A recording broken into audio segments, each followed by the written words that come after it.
Le capitalisme financiarisé a déployé un régime de croissance qui évolue sur une trajectoire autodestructrice parce qu'il n'est pas viable face aux défis du siècle.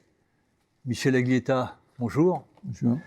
Michel Aglietta, Capitalisme, le temps des ruptures, c'est votre nouveau livre écrit en collaboration avec 8 co-auteurs qui vient, alors je n'ai pas retrouvé l'édition originale que j'ai eue en son temps, renouveler en quelque sorte ce livre qui est sorti le 1er janvier 1976, Régulation et crise du capitalisme. Et ce qu'on sent très bien dans ce livre, c'est que vous posez la question de nouvelle régulation du capitalisme. Alors on va essayer dans cette première interview de caractériser le capitalisme actuel et la prépondérance de la finance sur l'économie réelle. Ce livre est terriblement dense, il fait un diagnostic sur les impasses du capitalisme financier, les problèmes de croissance, de productivité, d'inégalité, les problèmes face au climat, la régulation des crises financières, et on sent que vous cherchez à construire les bases d'une nouvelle régulation du capitalisme. Mais cette situation de crise, d'impasse, on sent cette évolution vers une catastrophe annoncée, comment on en est arrivé là ?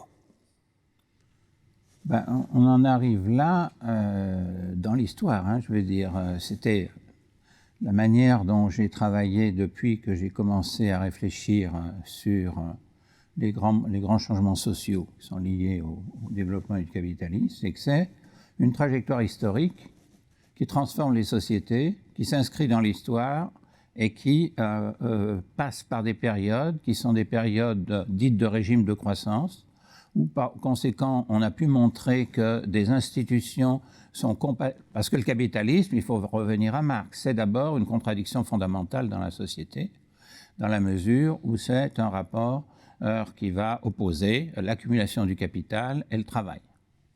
Et donc, ce rapport-là se transforme au fur et à mesure où il se développe. Et donc, ce que j'ai pu identifier, c'est qu'il y a des époques dites de régime de croissance, dans lequel la production d'institutions qui permettent de réguler ces contradictions en permet en effet de maintenir une certaine stabilité sociale tout en développant l'accumulation du capital. Mais les contradictions dépassent toujours, à un moment ou à un autre, par l'innovation que fait le capitalisme, elles dépassent les capacités de régulation des institutions d'une époque historique. La mécanique se dérègle à un moment donné. Tout à fait. C'est ce que j'appelle les époques de rupture. Dans ces époques de rupture, elles sont dangereuses, forcément, parce que la violence y apparaît. La violence sociale y apparaît.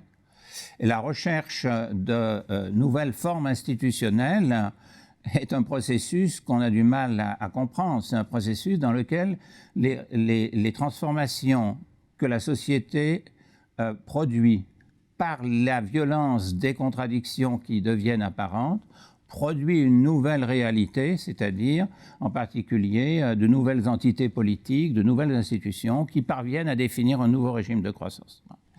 Et la période actuelle est exactement celle qu'on a pu... Alors qu'est-ce que... On peut dire pour les gens des choses plus concrètes dans la mesure où on se place à partir de la Deuxième Guerre mondiale.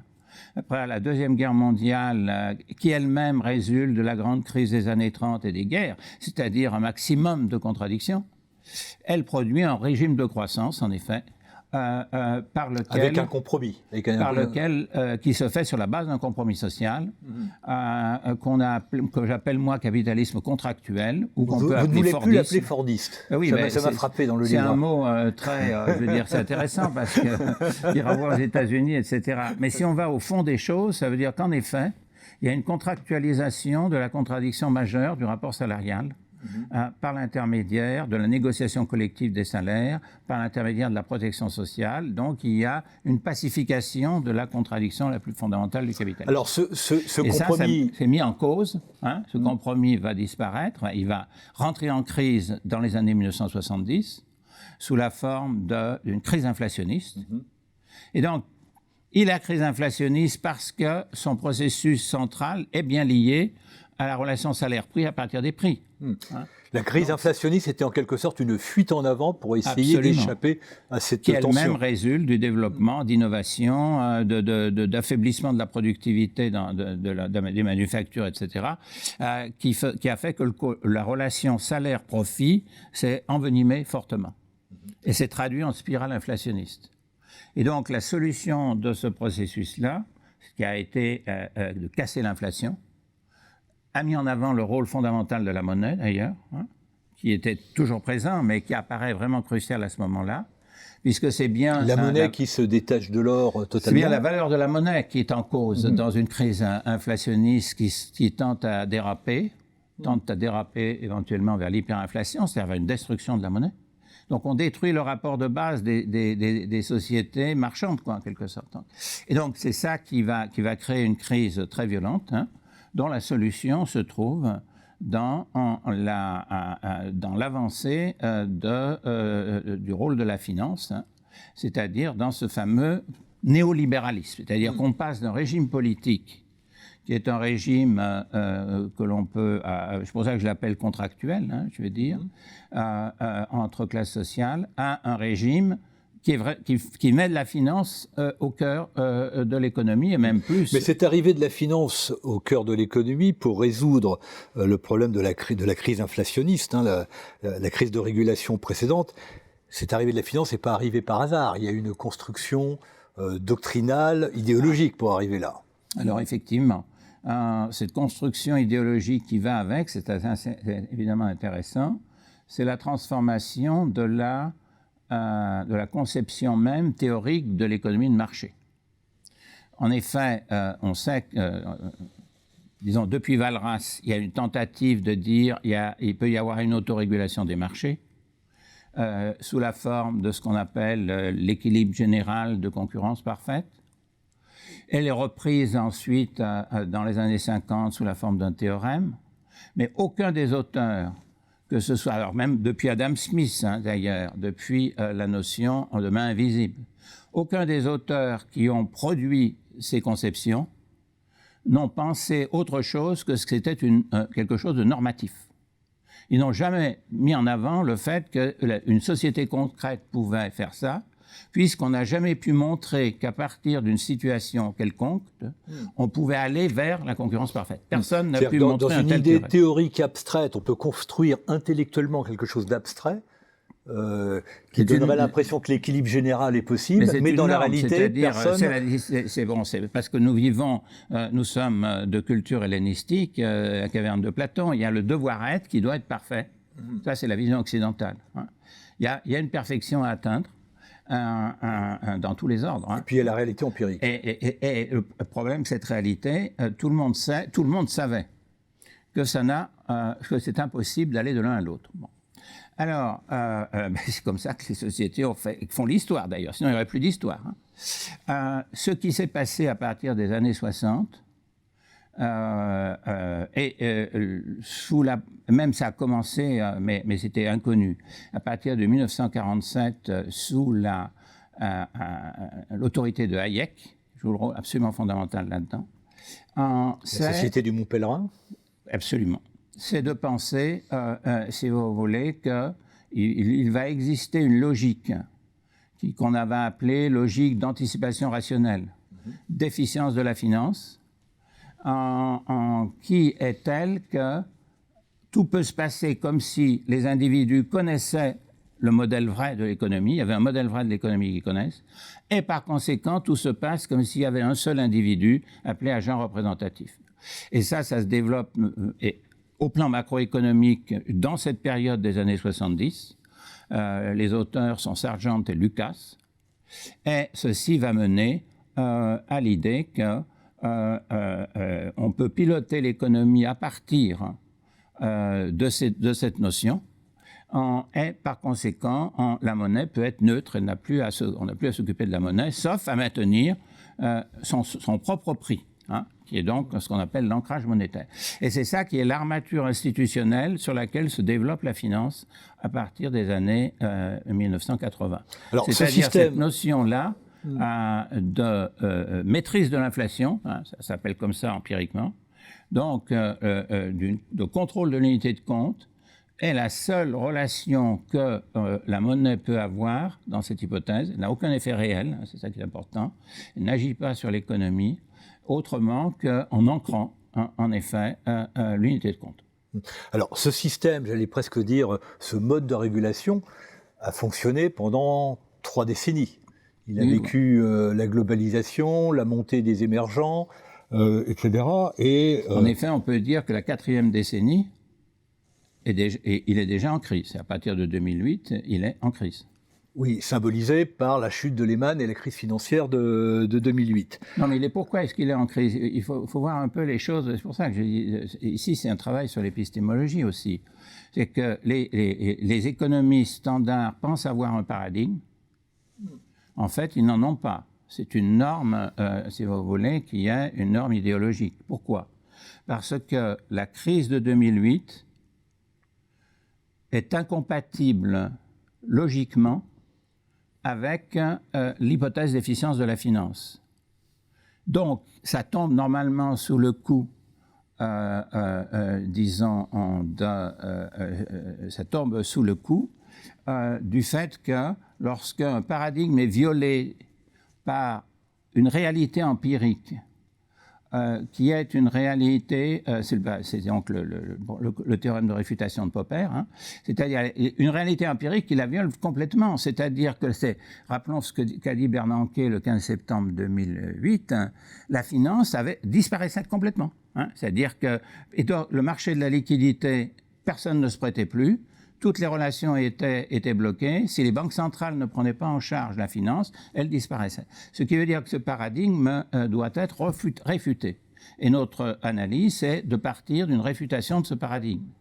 Alors, dans votre livre, il y a justement la contradiction. Il y a la réfutation sur un plan théorique de ce paradigme, et puis il y a aussi l'analyse de l'impasse empirique, j'allais dire, du système tel qu'il fonctionne.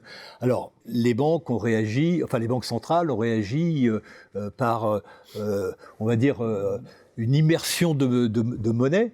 Hein, ça a débouché sur le quantitative easing, et je vous cite, pour aboutir à la crise actuelle, à l'impasse actuelle, l'endettement est en train de détruire le capitalisme financiarisé, comme l'inflation avait détruit le capitalisme contractuel. Oui, bien sûr, mais il faut bien revenir au point de départ, c'est-à-dire si l'on dit qu'il n'existe pas de théorie économique en vase clos, indépendante de toutes les sciences sociales, parce que le paradigme qui fonde ça, efficience de la finance, doit être réfuté, et réfuté par la réalité empirique qui s'est produite. À ce moment-là, il faut définir un nouveau paradigme de cette phase historique qu'est le néolibéralisme. Et il se trouve qu'il s'est développé dans la durée à partir avant tout des travaux de la Banque des règlements internationaux, et qu'il il est reconnu maintenant par toutes les institutions internationales et par les banques centrales après 2008. C'est-à-dire qu'il y a une montée, si vous voulez, de son utilisation par la presse, etc., énorme. C'est le cycle financier. Donc le cycle financier est important parce que c'est un concept macroéconomique qui relie de manière intelligible la finance et la macroéconomie, la finance et l'économie réelle. Il le fait par ce qu'on appelle les mécanismes d'accélérateur financier. Et la caractéristique du cycle financier, et c'est pourquoi il est construit en quelque sorte pour ne pas durer indéfiniment, il est construit sur la logique dite de momentum. Momentum, ça veut dire qu'il n'a pas d'équilibre. Il a essentiellement fondé sur une dynamique endogène entre croissance de l'endettement et hausse de prix d'au moins un actif, qui va être celui sur lequel se polarise la spéculation. Évidemment, la période des années 2000 où il a pris une importance considérable, ça a été l'actif immobilier. Donc c'est toujours plus d'endettement et toujours plus d'élévation du prix des actifs. Pourquoi? Bien sûr, parce que l'endettement pour acquérir du prix des actifs, ce qu'on cherche, c'est une valorisation de l'actif en question, immobilier ou bourse, ou matières premières, etc., ou un taux de change. Hein, et beaucoup d'actifs sont possibles, hein, tout ce qui est actif financier. Eh bien, cette relation est telle que la dette est prise en collatéral de nouvel endettement pour aller plus haut dans la hausse de la valeur de l'actif. Et donc, c'est une interaction fonctionnelle extrêmement étroite, hein, étant donné le lien entre la dette et la valeur de l'actif, et il est directement pris dans le bilan de l'emprunteur. Et alors, qu'est-ce qui se passe? Il se passe que, puisque ce processus est un momentum, qu'il n'a pas de force de rappel d'un équilibre fondamental, il se passe que la valeur de l'actif va évidemment entraîner des profits qui sont impliqués dans la valorisation d'un actif. Il y a des profits qui vont devenir de plus en plus imaginaires, c'est-à-dire impossibles à respecter, étant donné que vous avez une dérive qui n'a pas de limite en soi. Et qui repose sur un système de croyances en même temps. Et donc, qui est évidemment lié aux croyances par lesquelles ça... Et donc, c'est pour ça que je disais, on est passé d'un processus de contradiction qui, au niveau macroéconomique, s'exprimait dans la tension salaire-prix qui menait à l'inflation sur le marché des biens, donc à une mise en cause de l'unité de compte. Là, on est passé à une dynamique dette prix des actifs qui est une dynamique d'inflation de prix d'actifs, hein, et qui met en question les bilans, donc la fragilité, le système de paiement, c'est-à-dire que les dettes pourraient ne plus être remboursables. Donc c'est l'autre caractéristique de la monnaie qui est mise en cause d'une certaine manière. D'un côté, c'était l'unité de compte à travers l'inflation des biens. Là, c'est le fait qu'on ne peut plus régler les dettes. Et donc, alors, ça c'est premièrement. Quelles conséquences ça a?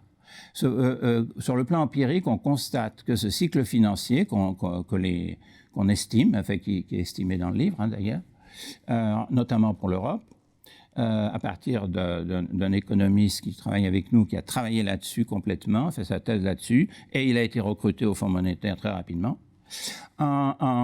Sa durée est une durée, la durée du cycle, c'est-à-dire la périodicité, va de, disons, 20-25 ans.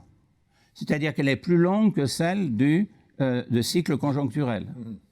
Et ça, c'est important parce que ça dit bien que lorsque vous avez des crises conjoncturelles qui sont liées aux forces habituelles de l'excès de demande, etc., hein, par rapport à l'offre, donc de baisse de la rentabilité, mais que le cycle financier reste dans une phase d'expansion encore, la crise conjoncturelle rencontre des forces de rappel, si vous voulez. La Banque centrale a les moyens, à ce moment-là, de le maîtriser.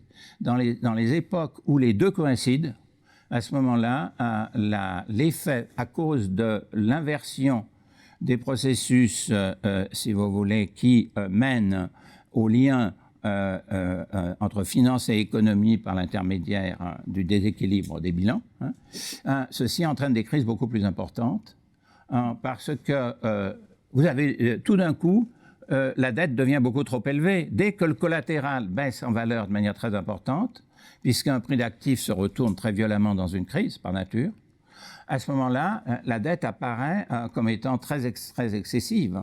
Et donc le désendettement est l'effet essentiel du processus de crise.